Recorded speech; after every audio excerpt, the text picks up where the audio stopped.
Welcome to Mechanic. Today we have a 2016 BMW i3 on this vehicle. I'm going to show you where you add your windshield washer fluid in this. So first we've opened up the hood compartment, the compartment on the front of the vehicle, and now with that open we have access to where we add the fluid. This is where our windshield washer fluid is. It's on the right hand side of the vehicle, closer to the back of the firewall. Being able to pop the cap and then being able to add your choice of windshield washer fluid in here, whatever brand and choice. Now if it's fully empty or decently empty, it's going to take the full thing most of the time.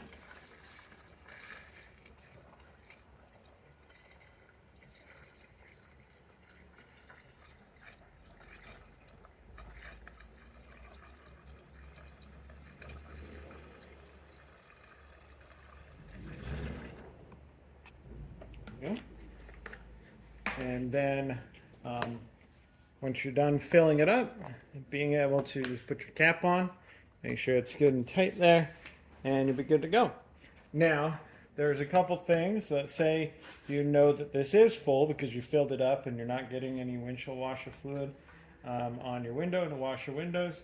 You'll need to be looking at the fuses that run the pump, or you may need to replace the pump itself, one or the other. And those are some other things to look into if you filled this up and it's not functioning. Thanks for watching Mechanic, where you can be the mechanic.